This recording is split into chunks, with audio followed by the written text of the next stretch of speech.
Airsoft is a hobby which can get really expensive really fast. I should know I have definitely fallen into the trap of going out and getting everything before I jumped back into it. Throughout the last 8 months since I have jumped back into Airsoft, I have constantly changed my guns, changed my gear, upgraded my camera setup, and spent too much money on items I really didn't need.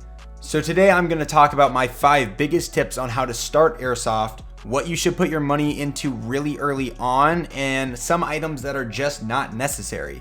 Number 5, do not go buy a gun before you go for your very first time.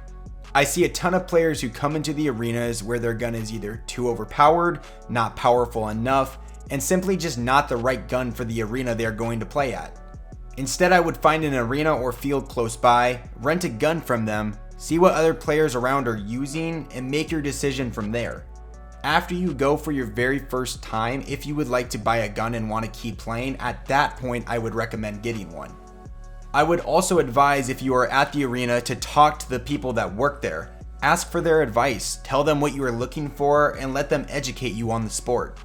At that point, you will be able to make a more educated choice and have a better idea of what gun you should get. Number 4, I don't care how cool they look, do not go buy a gas blowback rifle, pistol, or convert a gun to HPA for your very first gun. Are those guns super fun to have? Yes, but they are not worth it if you don't 100% know that you are going to continue with the hobby. HPA engines can cost more than beginner guns, and gas blowback rifle magazines can cost up to $60 a piece just to hold 40 or 50 BBs. For your secondary weapons like your handguns, the mags usually cost about $30 a piece and they only hold 15 to 20 BBs in them. You are going to need multiple magazines just to be able to play for more than 2 minutes without running out of ammo and refilling the gas in the magazine. This leads into my next tip, which is the guns you should start with. When you do decide to go purchase your first gun, lean towards the M4 AEG rifles. I know the M4 is the basic platform that most people use, including me, but that's because the amount of parts, upgrades, and external accessories for them are endless and super easy to find. Also, most AEGs start with a high cap magazine which holds 300 to 450 BBs in them, so you won't have to go buy multiple magazines right off the bat. The only other things you need for them is to buy the battery and charger, and you can recharge and use the gun as long as you want. Some examples for some great starter guns is any G&G M4, those including the G&G CM16 Raider, which is probably the gun I recommend for most beginners.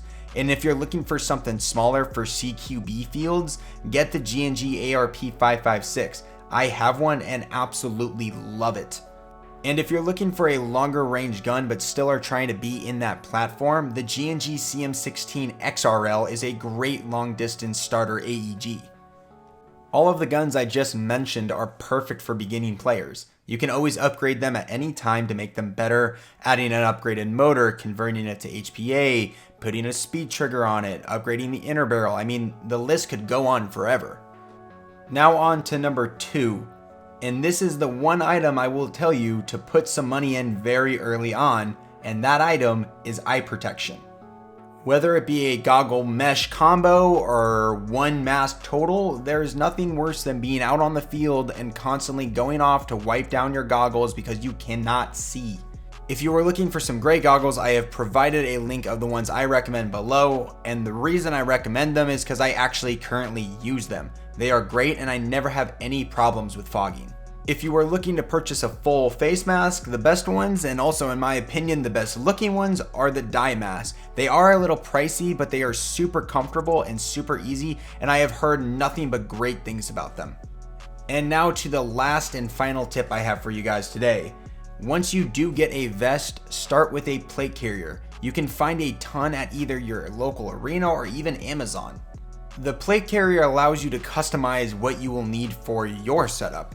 Whether that be M4 mag pouches, MP5 mag pouches, AK mag pouches, whatever it is, you can start from scratch and build up.